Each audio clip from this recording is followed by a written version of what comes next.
This is gonna be a nighttime diagnostic video. We got Chris over here building some chassis harnesses. Got the sick ass 2.1 JZ right here. But this E36 is the main focus. Apparently the ECU keeps frying, and he's changed out the computers multiple times and it's just had the nasty misfire.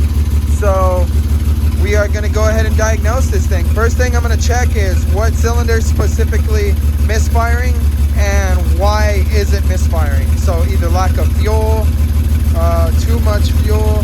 What is that? I see smoke. Look at that. I wonder. Let's see.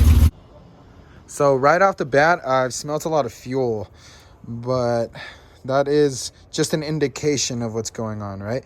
I checked through all the coil packs just to find the misfiring cylinder, and cylinder number 5 is having a firing issue.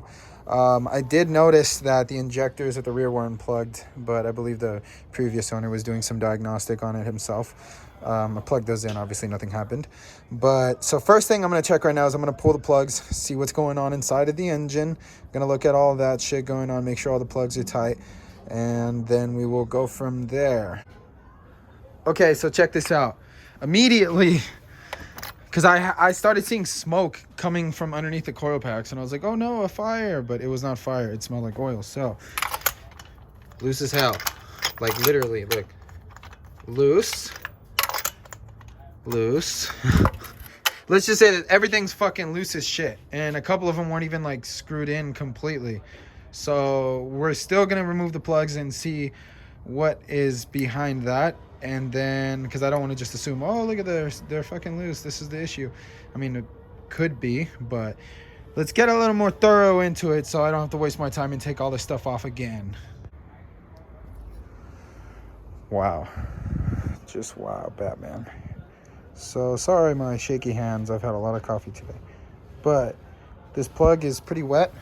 I haven't even looked in the cylinder, so we're both, whoever's watching, we're all gonna look at the same time.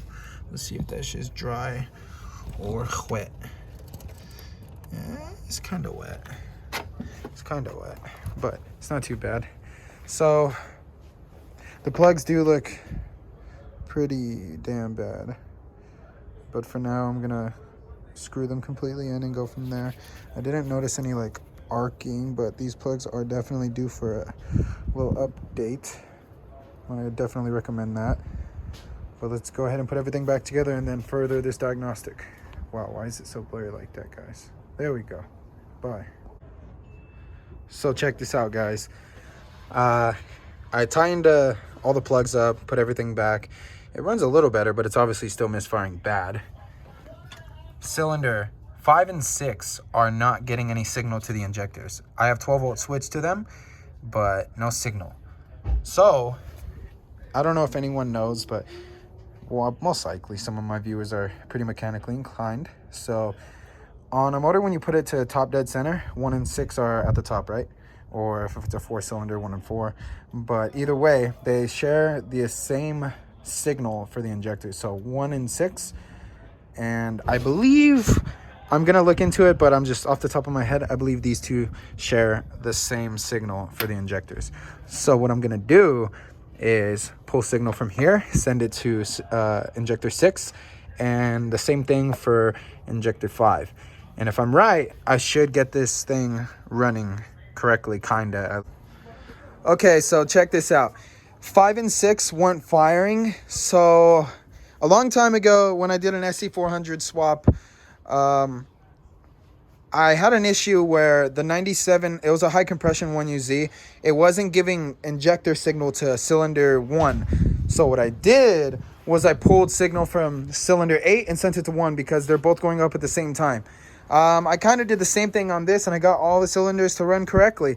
But long story short, there's something wrong with his engine harness itself, and he said he got it off of eBay. For some reason, the injectors are just dumping fuel on 5 and 6.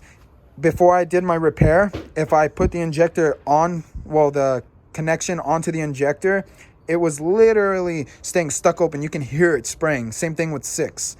Other than that, what I'm going to do now is finalize this temporary repair so the car can drive straight, and then jump to why the car's not getting proper throttle. It's like cutting and damn near turning off, almost like a vacuum leak or something. But we'll figure that out.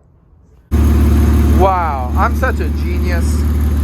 So to anyone who said it wasn't gonna work, it's obviously working. But yeah, this is still a temporary fix.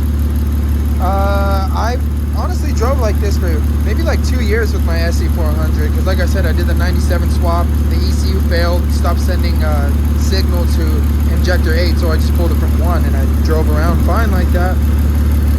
Whew, listen to that idle now. Some Frankenstein stuff, but it works. But at this point, I do know for a fact that he needs a new engine harness and a couple of other things. I highly recommend the compression test. And what was the other thing? Oh yeah, spark plugs, because they are done, as you guys saw in the video.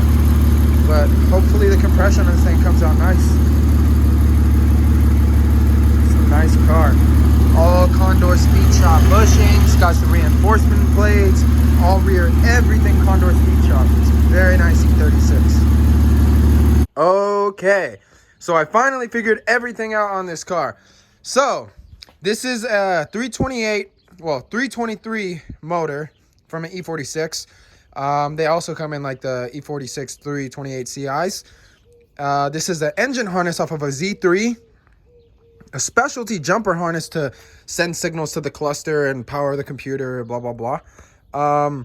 So for my conclusion, you guys saw that I got all 6 cylinders running correctly. Even though I did that, we started still having that throttle cut issue. After going over everything, cam sensors are good, crank sensors are fine, MAF sensor functions correctly, throttle body works correctly. Even though it's the integrated throttle position sensor throttle body, it works good.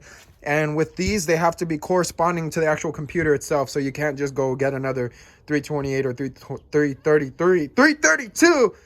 Fucking damn, dude, that's a mouthful. But anyways, you can't go just swap the throttle bodies. So everything mechanically checks out good. Compression was 150 all the way across, so that's good. My conclusion now, after using an OBD scanner as well as a multimeter, my best friend, engine harness needs to be changed out, as well as this fried-ass computer. The fried-ass computer is fucking up the ignition timing on throttle and causing it to just shut off. Originally, he got this motor with the harness that came from the other chassis, but you couldn't use it because it's not like plug and play, so he had to do a couple modifications. But what I'm going to do, he's going to bring me the engine harness that came with this engine, and I'm going to rewire it to work off of this chassis, and we should be good to fucking go. But I hope you guys enjoyed the video. Stay tuned, and I just ran into this door.